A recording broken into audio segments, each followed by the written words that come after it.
So link is posted, and let's begin. Namo tassa bhagavato arahato samma sambuddhassa. Namo tassa bhagavato arahato samma sambuddhassa. Namo tassa bhagavato arahato samma sambuddhassa. Honor to the Sublime One, the Worthy One, the Fully Enlightened One. So this is the Dhammacakkappavattana Sutta, setting in motion the wheel of Dhamma. We'll begin. The setting for this sutta is, as it says here, thus have I heard. On one occasion, the Blessed One was dwelling at Varanasi, in the deer park at Isapatana. There the Blessed One addressed the bhikkhus of the group of 5 thus. Now the bhikkhus of the group of 5, just to give a little explanation, they are the 5 bhikkhus who, well, they weren't bhikkhus at the time of this. They were wandering ascetics.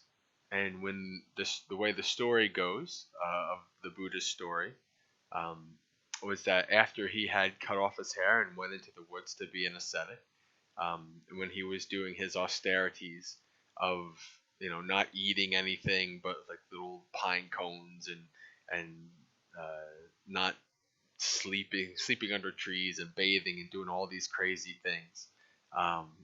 This was the group of 5 who followed him then. They said, oh, he's really going for the utmost of being an austere,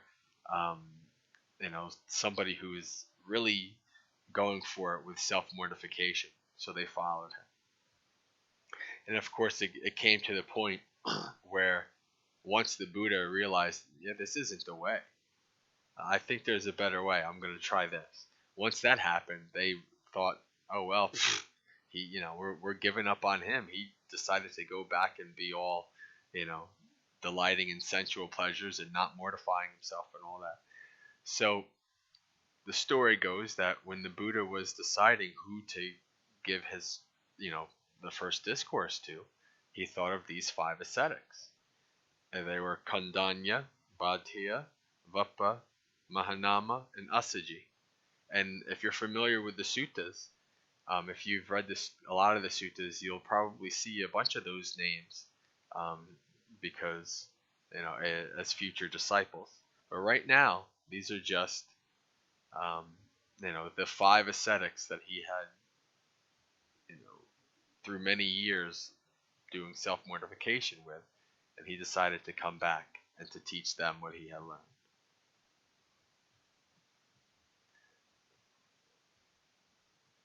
So, the Blessed One addressed the bhikkhus of the group of 5 thus. Bhikkhus, these 2 extremes should not be followed by one who has gone forth into homelessness.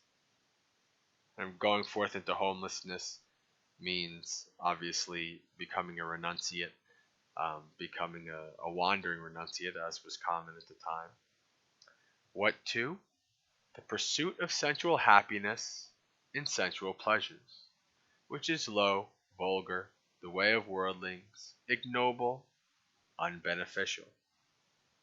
And the pursuit of self-mortification, which is painful, ignoble, and unbeneficial. Without veering towards either of these extremes, the Tathagata has awakened to the middle way. And just to explain this section here, again, we're going from the Buddha's own experience, according to his story.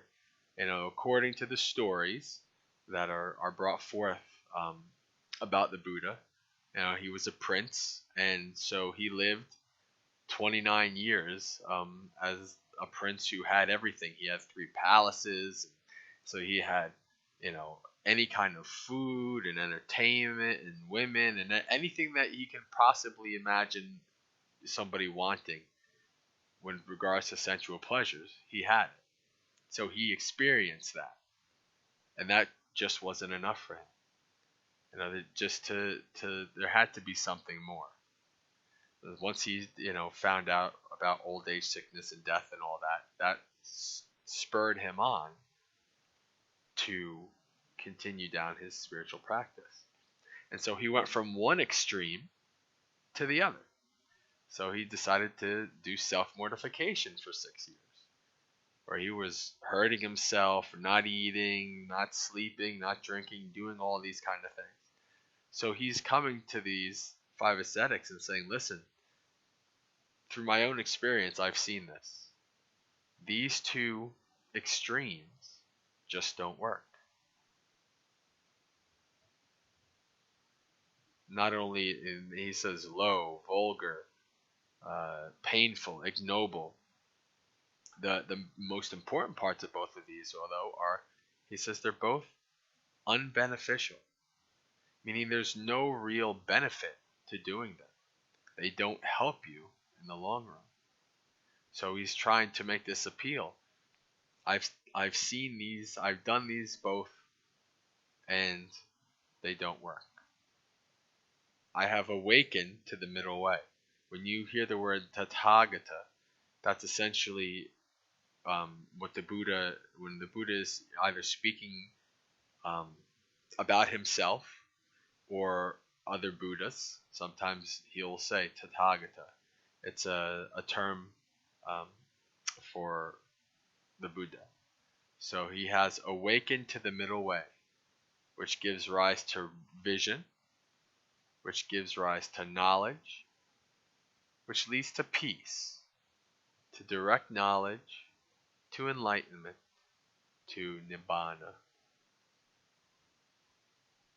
Does everybody know that Nibbana is the same as Nirvana? Do I need to explain the little differences there? But since we're reading from the Pali Canon, a lot of these different words will be a little different than what most people have heard in pop culture and just getting into Buddhism. You've probably heard the Sanskrit versions. So Nirvana and Nibbana is the same thing. There's no difference. It's just the 2 different languages are slightly different. Same thing with, you'll usually hear me say Kamma instead of Karma. Kamma versus Karma. Again, it's the same thing. So just to avoid any confusions, I wanted to explain that. And so he's saying now at this point, there's a middle way. And this middle way leads to enlightenment. This is the way to go. Don't do this silly stuff anymore. That's not helping you. And what, bhikkhus? Is that middle way awakened to by the Tathagata, which gives rise to vision? Then it goes through the same thing, which leads to Nibbana. It is this Noble Eightfold Path. That is, right view, right intention, right speech, right action, right livelihood, right effort, right mindfulness, and right concentration. This, bhikkhus, is that middle way awakened to by the Tathagata, which gives rise to vision, which gives rise to knowledge, which leads to peace, to direct knowledge, to enlightenment, to Nibbana. And it's important to explain that when we're talking about the Noble Eightfold Path, the Buddha did not invent this path. He did not come up with it. It's not a product of his imagination or his intellect or his, it's something that he described, and using a wonderful simile that I love, as, the simile is someone, what if there was somebody who, going down a forest path, found an ancient path that was used by people in former times, but not used, they're overgrown. And what if this person followed this path and they came to a wonderful city that had not been used in a long time, and it was overgrown and fallen into misuse. But it had wonderful parks and streams and all these kind of things. And it says, what if this person went to the king and said, "King, I have found this place. Rebuild this city. Make it its for," and then if in the future, if the king were to rebuild it, it would retain its former glory. So that's what the Noble Eightfold Path is. This is something that is there, but it is forgotten.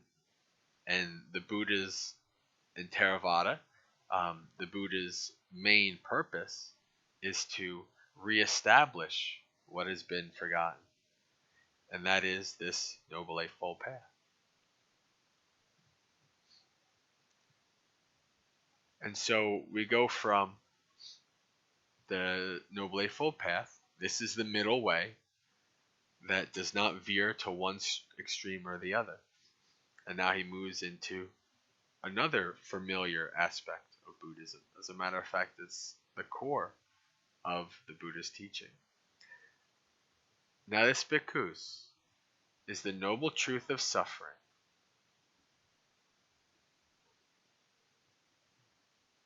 Which is the first noble truth. So we're getting into the four noble truths of this person. The first noble truth is the noble truth of suffering. Suffering is the translation of the word dukkha. Now, dukkha, translated as suffering, is not the best translation. As a matter of fact, it's very hard to translate the word dukkha into one word. But I prefer to use its direct definition, which means that which is difficult to bear. I think once dukkha is explained, it makes sense to understand, oh yes, this is very difficult to bear. So what bhikkhus is the noble truth of dukkha, of suffering? Birth is suffering. Aging is suffering. Illness is suffering. Death is suffering.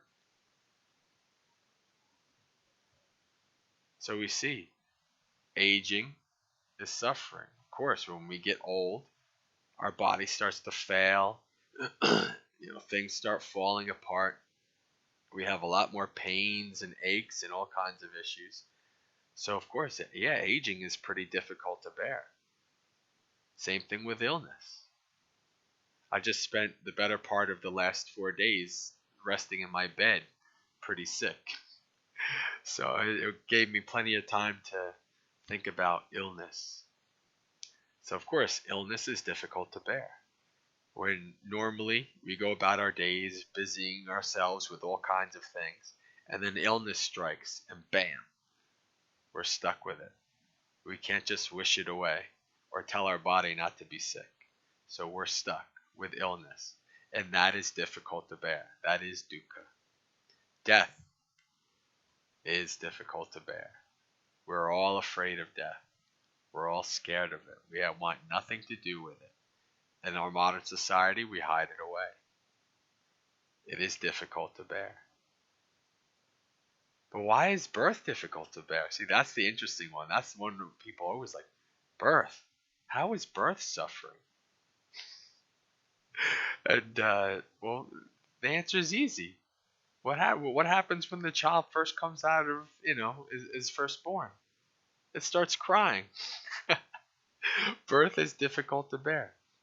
And of course, the reason why the Buddha talks about birth being difficult to bear is because we continue to go along as we have been going along, we are reborn over and over and over and over and over again in this cycle. And the whole reason why the Buddha went on his journey was to see if he could find a way for himself and all beings to escape this cycle. And that's what he did. So birth is difficult to bear. Because once you're born again, you have to go through the whole thing all over again. Aging, illness, and death. So that is all dukkha. That is all difficult to bear. But he continues. Union with what is displeasing is suffering. Union with what is displeasing is having to deal with things that you don't like. The office gets moved around and all of a sudden you have to share pods with the person you least like in the office. That is union with what is displeasing. You are driving and then you get a ticket and you have to go to court. That is union with what is displeasing. Anything that you have aversion to, anything that you dislike, anything that you don't want, like aging, sickness, and death. Having to deal with that is difficult to bear. It is dukkha. And of course, separation from what is pleasing is suffering. And that is things that we like, people that we love. We want to keep them close. We want to keep them with us. But that is impossible. We can do this for a time, but there will come a time when we will be separated from what we hold dear, from those that we love, from death or from moving away or from a variety of reasons. We will be separated from that which we find pleasing. So that is also difficult to bear. That is also dukkha. And of course, not to get what one wants is suffering. So when we have a desire, we want something, we're grasping for something, we're clinging for something, we want it. And if you're mindful enough to see that mind state, it's very difficult to bear. It's very full of dukkha. It's full of suffering because you're being driven along without mindfulness and you have very little control over what you're doing in that regard because you just want whatever that is so much that you cause yourself all of these issues. So not getting what ones want is suffering. I forgot there's a quote that I love where it says there's two tragedies in life: not getting what you want and getting what you want. The Buddha didn't say that, but I always thought that was kind of funny too. It fits within this framework as well.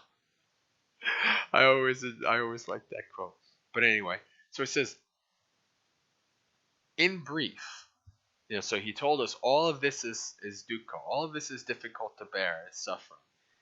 But in brief, the 5 aggregates of clinging are suffering. And the 5 aggregates are a whole other talk. I don't want to go too much into them. But essentially, the Buddha is talking about, when he talks about us, when he talks about beings, we are these 5 aggregates of form, feeling, mental formations, form, feeling, perception, mental formations, and consciousness. So, and what we do is these 5 things, which are really the whole of what we consider to be us, to be I, we cling to them. We attach to them. And in doing so, they become dukkha. They become difficult to bear. So, that is the first noble truth. And the second noble truth, now this, bhikkhus, is the noble truth of the origin of suffering.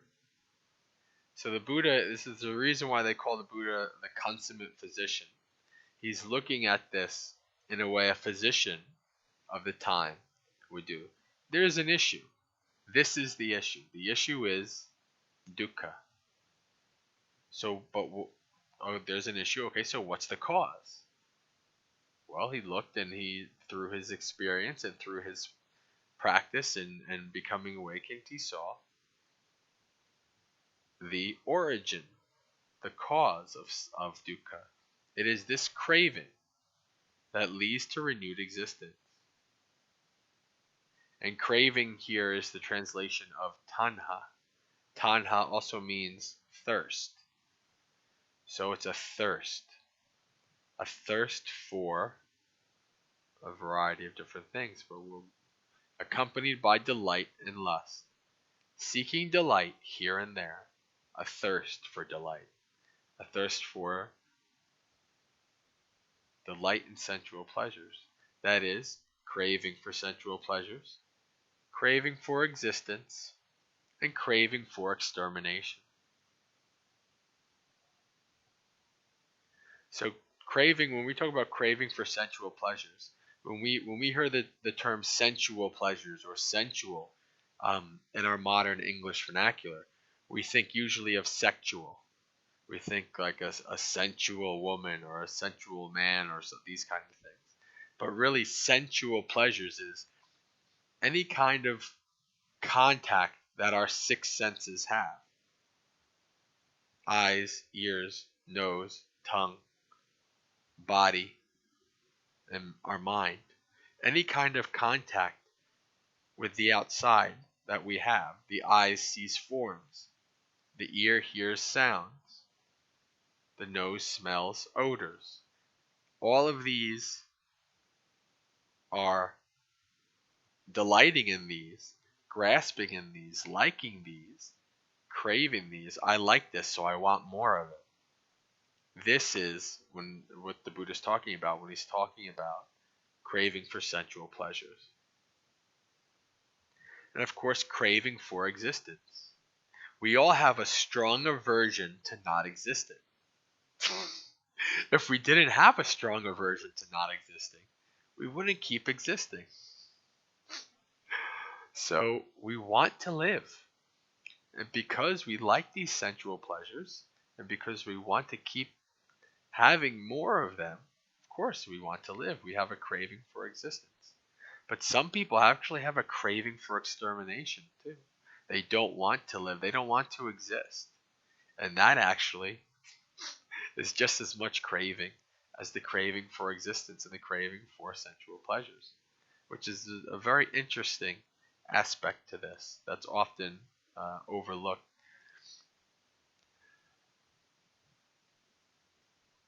And so now we know what the problem is. We know why the problem is, what the cause, what the origin of this problem is.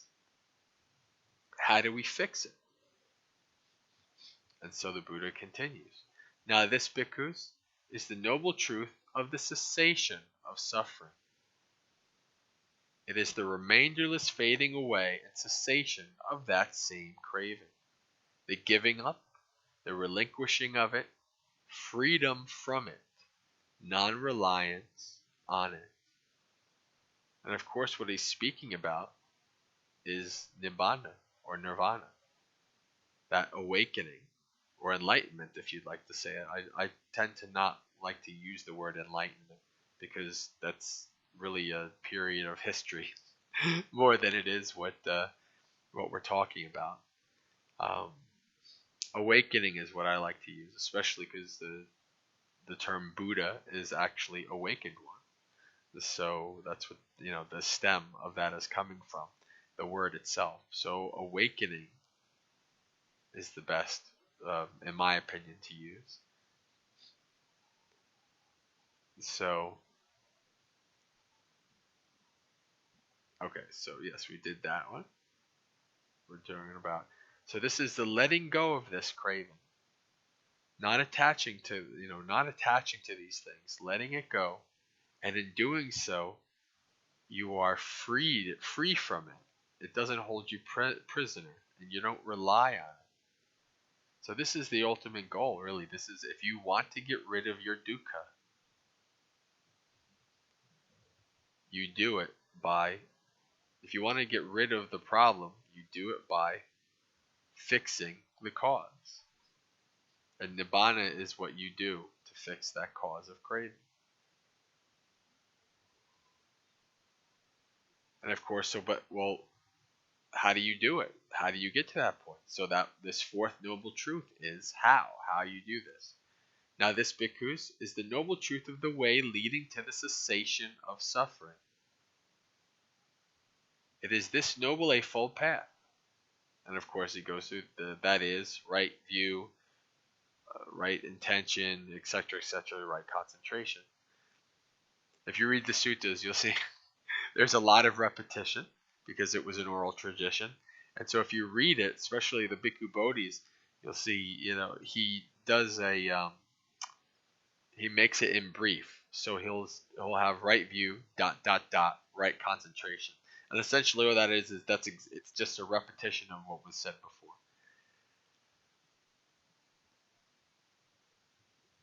And so we have these four noble truths.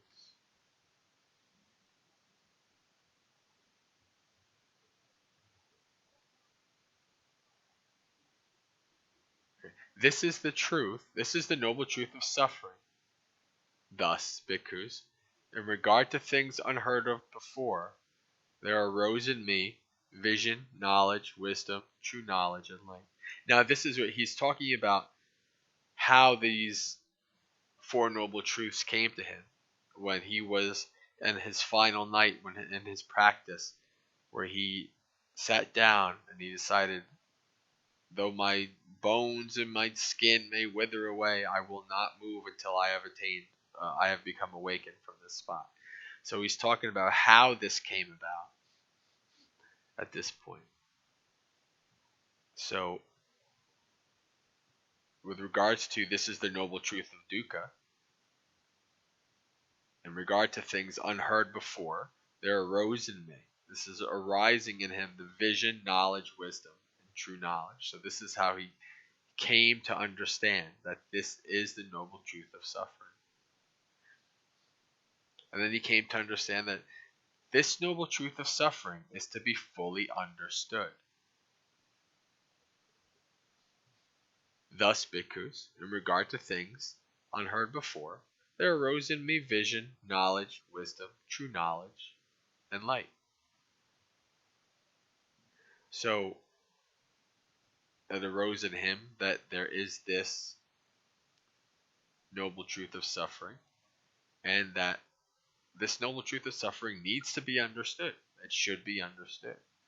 And then, this noble truth of suffering has been fully understood. Thus, bhikkhus, in regard to things unheard before, there arose in me vision, knowledge, wisdom, true knowledge, and light. So we have three aspects.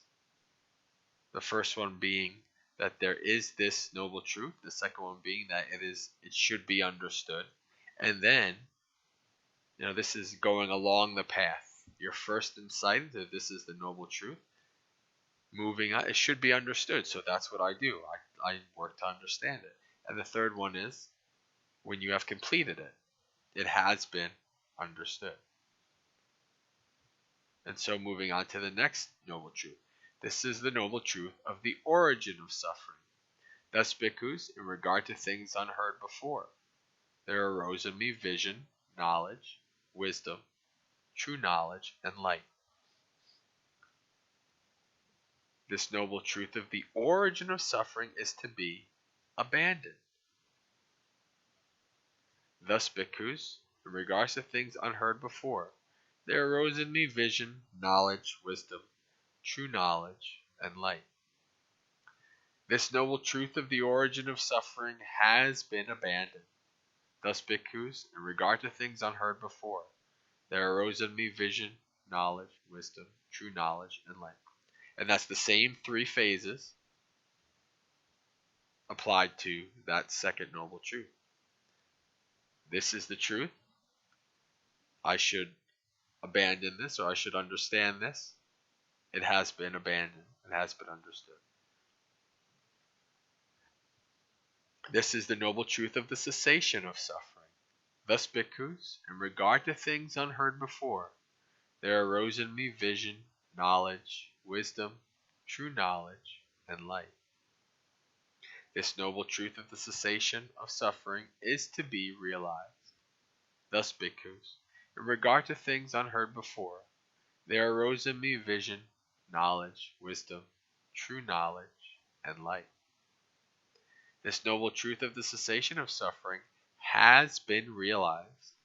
Thus, bhikkhus, in regard to things unheard before, there arose in me vision, knowledge, wisdom, true knowledge, and light. Same three phases.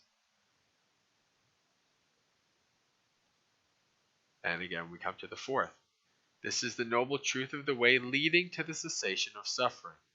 Thus, bhikkhus, in regard to things unheard before, there arose in me vision, knowledge, wisdom, true knowledge, and light. This noble truth of the way leading to the cessation of suffering is to be developed. Thus, bhikkhus, in regard to things unheard before, there arose in me vision, knowledge, wisdom, true knowledge, and light. This noble truth of the way leading to the cessation of suffering has been developed. Thus, bhikkhus, in regards to things unheard before, there arose in me vision, knowledge, wisdom, true knowledge, and light. So you have the three phases for each of the four noble truths. So long, bhikkhus, as mine, and now he's explaining that he did not understand, or before he knew 100% that he understood these, he did not claim to be awakened. So that's what he's going to explain now. So long, bhikkhus, as my knowledge and vision of these four noble truths as they really are. When you talk about here true vision, wisdom, knowledge, that is seeing things as they really are. Not through our lens of like and dislike and our lens of greed, hatred, and delusion, but seeing things as they truly are. So long as my knowledge and vision of these four noble truths as they really are in their three phases and 12 aspects. So 12 aspects is 3 times 4 is 12. So each of the three phases in each of the four noble truths was not thoroughly purified in this way, I did not claim to have awakened to the unsurpassed perfect enlightenment in this world with its devas, Mara, and Brahma. Devas, Mara, Brahma, they're all various types of deities in the Buddhist mythology. In this generation with its ascetics and Brahmins, the Brahmins were the ruling religious theological class in this ancient caste system that the Buddha was raised in. So they were the top, they were the ones who basically ruled the roost at that time. And so the ascetics were actually kind of like a counterculture to that. These guys who shaved their heads off and went into the woods searching for awakening. So that's why we have these ascetics and Brahmins put together.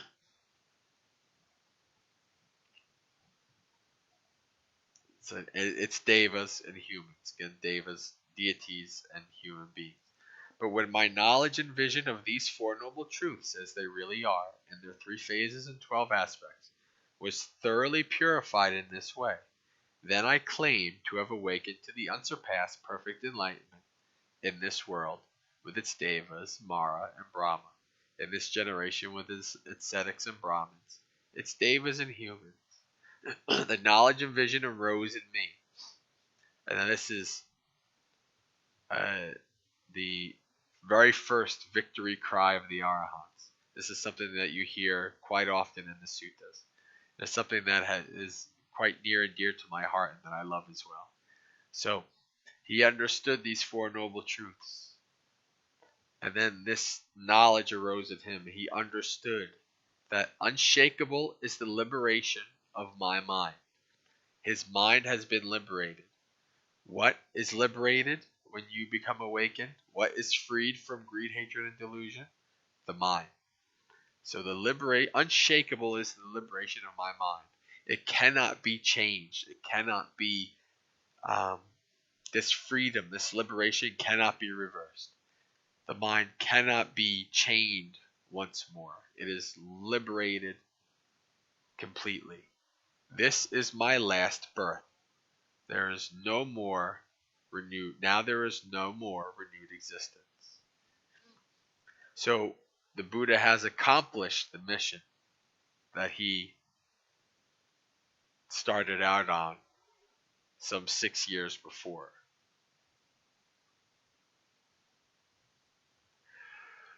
And so it says, this is what the Blessed One said. Elated, the bhikkhus of the group of 5 delighted in the Blessed One's statement. And while this discourse was being spoken, there arose in the Venerable Kandanya, one of the 5, the dust-free, stainless vision of the Dhamma. Whatever is subject to origination is also subject to cessation. So just to explain this section here, the dust-free, stainless vision of the Dhamma is attaining the first level of awakening. That's the Sotapanna, or stream winner. And that is completed when 3 things occur. The first is you understand anatta, or not self. You see through this delusion that we have that there is this permanent, unchanging, everlasting self. The second being complete confidence in this path that the Buddha has awakened to and that he proclaims. So you understand that to be awakened, this is it. This is the way to do it. This is how to do it. And I have complete faith, unshakable confidence that this is the path. And the third is needlessly clinging to rites and rituals. And so they're going back to the whole Brahmins versus ascetics thing. The Brahmins, their existence, how they lived, and why they were so important was rites and rituals. Sacrificing animals, doing different oblations to the gods, all these kind of things. These rites and rituals. People, they thought that they needed these rites and rituals to become awakened, or needed these rites and rituals for all these variety of things. But so Sotapanna realizes these rites and rituals by themselves are not going to get me awakened. So that's what this is, this third one. So these 3 things, once you have broken through to these 3, you enter that first part of awakening, that first level of it. You get your first glimpse of Nibbana. And so this Dhamma talk was enough to bring at least one of the 5 to awakening. Or not awakening, I'm sorry. The beginning stages of it. And the next time I do a sutta will be the Buddha's second discourse, which has much different results at that point. And so now we get into a section that is essentially a repetitive section regarding all the different levels of the deities and everybody exclaiming, "Oh my God, this is amazing! This has happened," and that's basically the end of it. So it says, "And when the wheel of Dhamma has been set in motion." So the reason why this is such a big event is because, again, all this knowledge has been lost. People have been in darkness. The Buddha was able to find this path again. And he was able to, by this very Dhamma talk, set the wheel of Dhamma in motion. To set the knowledge of Dhamma to be spread again. To be taught again. For people to become awakened. All of these things. That's why this is such an important first discourse. That's why they call it setting the wheel of Dhamma in motion. And so, when the wheel of Dhamma has been set in motion by the Blessed One, the earth-dwelling devas, now these are deities who dwelled in the earth, and most of them actually dwell in trees, which is quite interesting. There's a lot of similarities between these earth-dwelling devas and like elves and dwarves and dryads and all that kind of stuff. But that's a whole other. That's not what we're here to talk about. But so the earth-dwelling devas raised a cry at Varanasi, at the deer park at Isipatana. The unsurpassed wheel of Dhamma has been set in motion by the Blessed One, which cannot be stopped by any ascetic or Brahmin or Deva or Mara or Brahma or by anyone in the world. And then it says, having heard the cry of the earth-dwelling devas, the devas of the realm of the four great kings. And then so it keeps going up to this, on and on and on, all the way up to the levels. Tavatingsa, Yama, Tusita, all these. And then it gets into devas who have Pali words so long that even I can't pronounce yet. That I have trouble pronouncing. Like the Paranima Tivatsamati. See, there you go. When we chant this, it's quite funny for those of us who have trouble pronouncing these really, really long Pali words still. But so essentially, this is what happened. And so the knowledge of all of these things rose through all the different levels that this happened, and that the wheel of Dhamma. So thus, at that moment, at that instant, at that second, the cry spread as far as the Brahma world, and this 10,000-fold world system shook. And a world system is a solar system. So we're talking about 10,000 solar systems filled with beings and all these other kind of things. Shook, quaked, trembled, and an immeasurable, glorious radiance appeared in the world, surpassing the divine majesty of the Devas. So, the world was in such darkness, not knowing the Dhamma, even though it was there. The Buddha says that just because there's no Buddha to proclaim it and it gets forgotten, it doesn't mean it's not there. The truth is always there. People just don't remember it. They don't see it.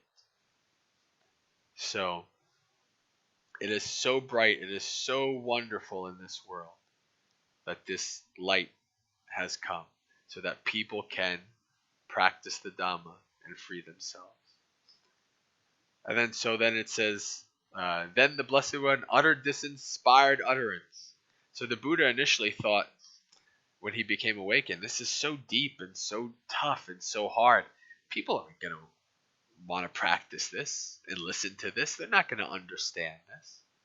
And so there's a variety of different stories. Some say the highest deity came down and convinced him otherwise. Some say he just viewed various beings and he understood that there are some people with quote unquote little dust in their eye that would understand.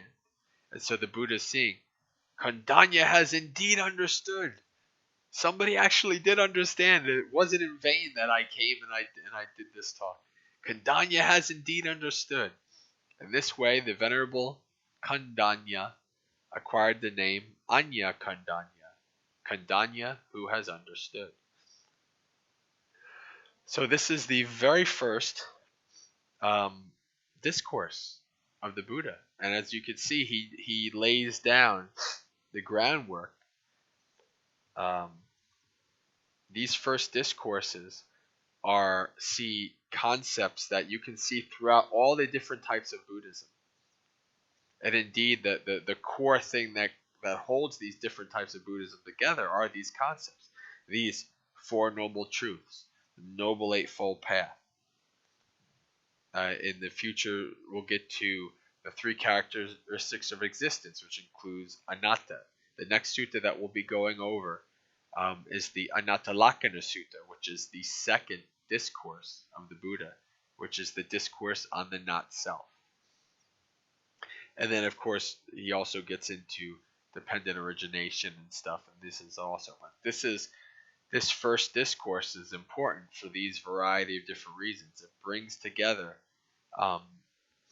the first teachings, the first underpinnings of the Buddhist dispensation. And indeed, the Four Noble Truths encompass.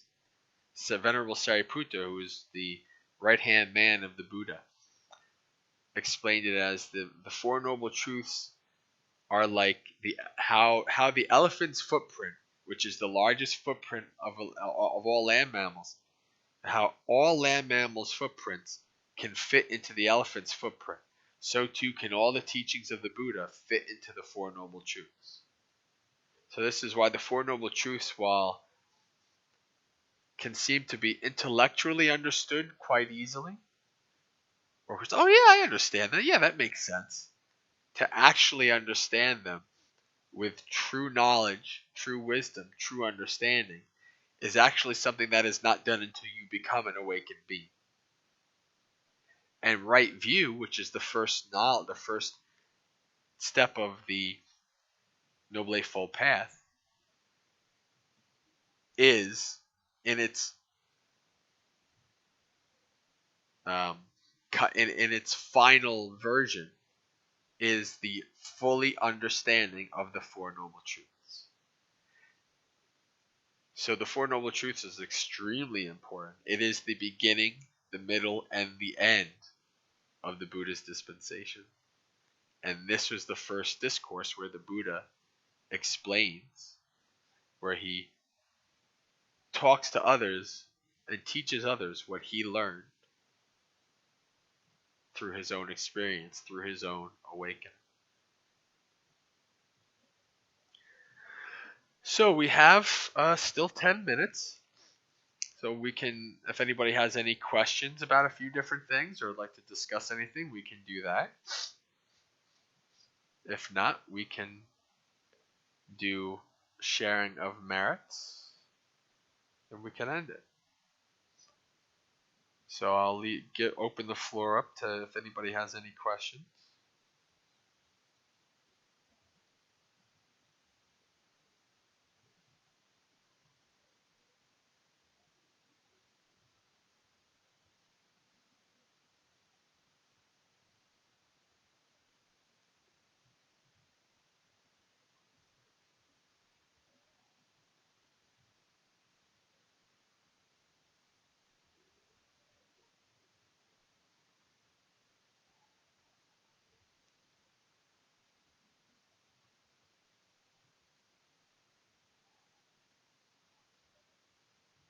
Oh boy. We're getting into anytime we talk about the self, that's when it starts to get very interesting and complicated.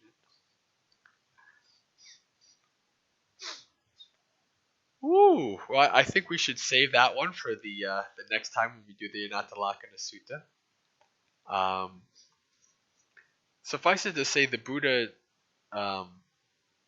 in his discussion, he did not neither confirm or deny that there is a self. What he did say was, no matter what you try to see in your mind and body, you can't find a self there. So these things are not self. And that might even cause more confusion. But it's not self is probably the most complicated topic when it comes to Buddhism. And it's really something that's very hard to talk about, even from the most learned teachers. It's very hard. It's one of those things that is really more understood through our own experience than it is intellectually. It's very hard to intellectually wrap our mind around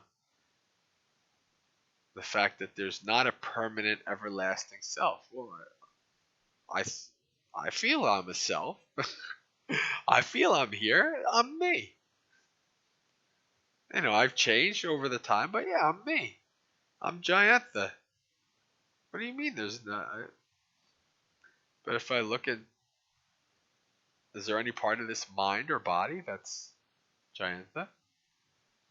Is there any part of this mind or body that's permanent? everlasting, unchanging, that I can cling on and grasp, and that is just a rock in a storm that won't move, that won't change? And the answer is basically no. There's nothing. You know, if you find that, then you might be able to, have found something that the Buddha couldn't find. But the Buddha will tell you that you can look all you want, you won't find it. So it's more really what the Buddha wants us to do is not worry about going back and forth, this view, that view. The Buddha talked about what he called the um, the thicket of views. There's all these views. The world is infinite. The world is finite. The Buddha exists after death. The Buddha doesn't exist after death.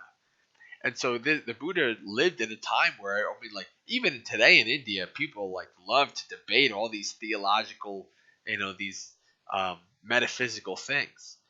And the Buddha just said, don't waste your time debating these things.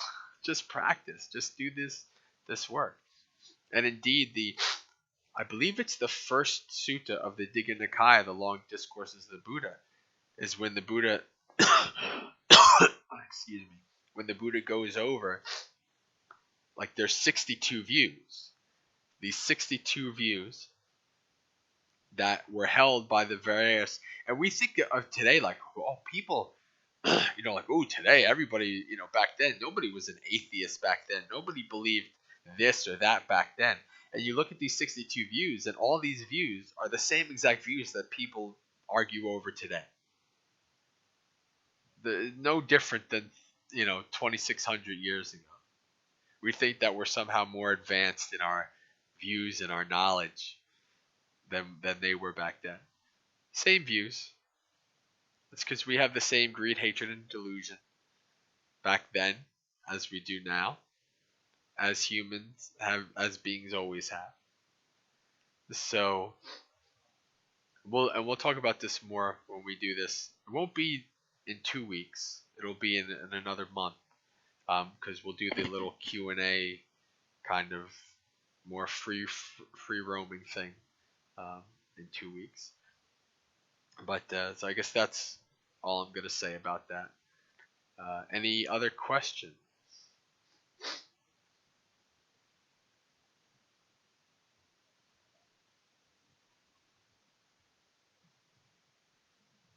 Sure.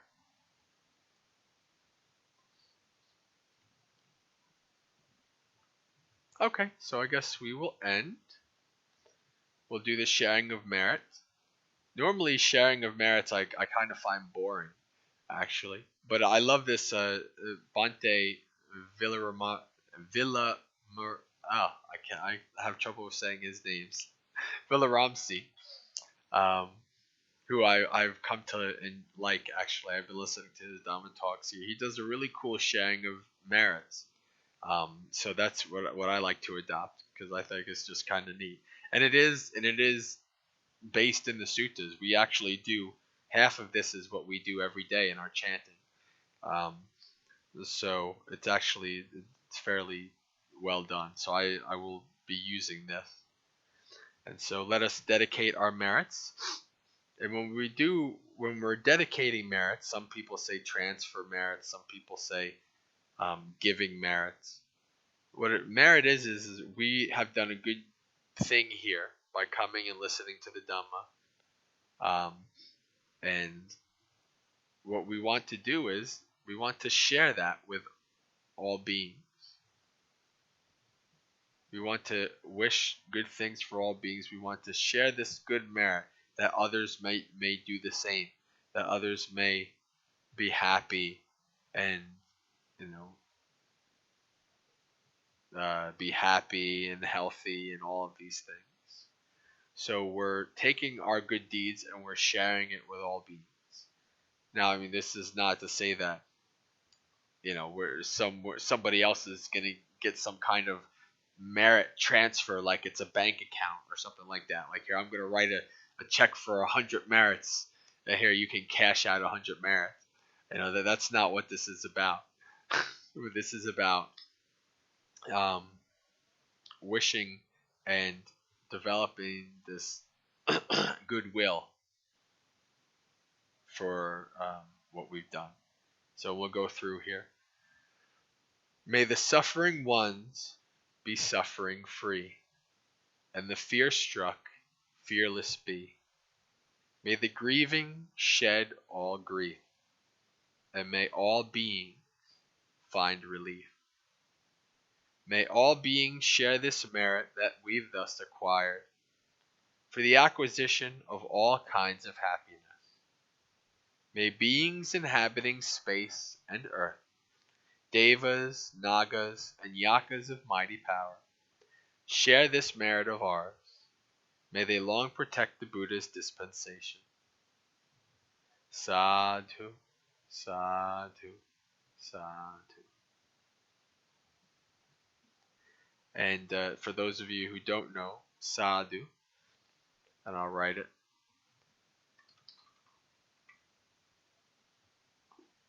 That is a word that just means good or excellent. This is something like this. It's like somebody, it's basically like somebody does something very good or says something very good. And you say, sadhu, sadhu, very good, excellent. So it's a good thing that we not only come to listen to the Dhamma, to practice Dhamma, but also that we want to share this with all beings. Even beings that we don't know. Even all these beings like this, devas, nagas, yakas, invisible beings.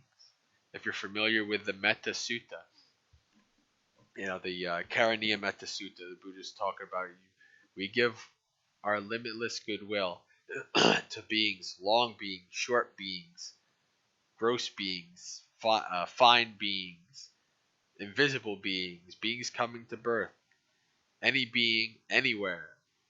We are giving our limitless goodwill. We are practicing our loving kindness, loving friendliness. I'm using different translations for the word metta, whatever people prefer to use.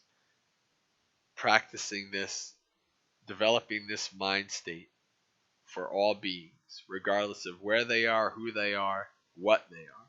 It doesn't matter. Limitless goodwill for all beings in existence everywhere. So that's where this comes from as well.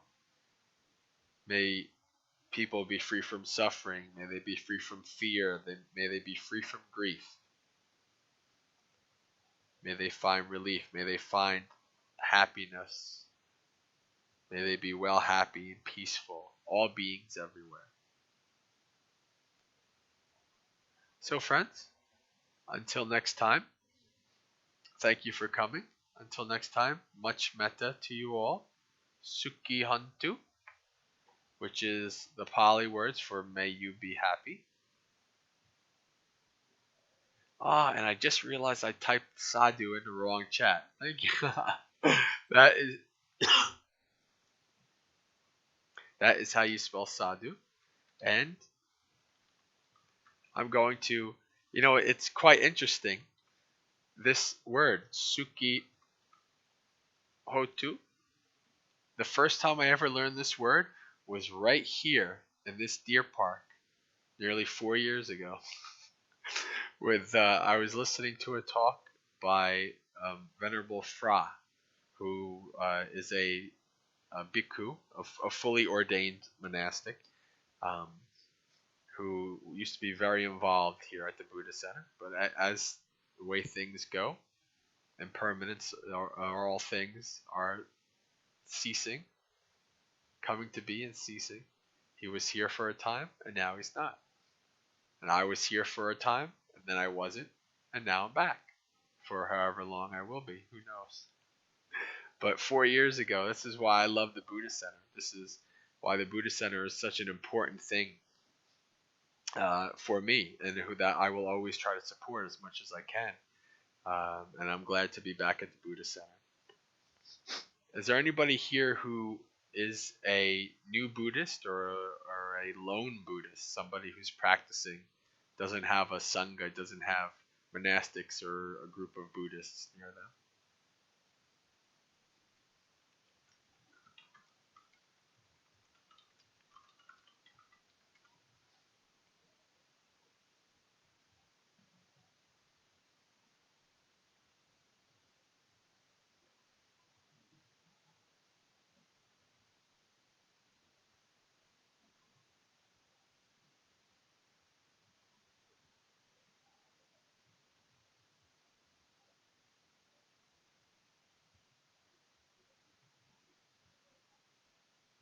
It's good to have a center nearby. Because for 7 years, actually, I keep saying 7, it might be closer to 9 now. For 8 years, I was a practicing Buddhist. I was the only Buddhist I knew in my own daily life. I never had a sangha until I actually moved to this monastery a year ago to become a monk. So, so that's why this place, the Buddha Center, was very important to me. It was my sangha, was my virtual sangha. So I'm happy to see everybody come, and I also try to visit the teachings of the other teachers here when I can, although it becomes very hard when you have a life that's very regimented. Actually, thankfully, I don't have to wake up. Usually, the reason why I'm doing this now on this day, it just worked out perfect, is that Tuesdays are my day off. So I don't have to wake up at 4 o'clock in the morning on Tuesdays.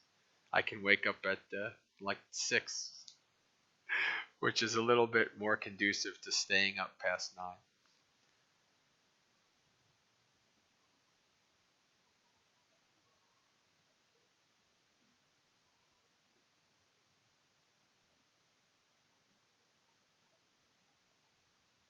It's good to be back.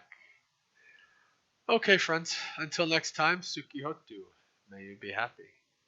I'll be back here same time in 2 weeks.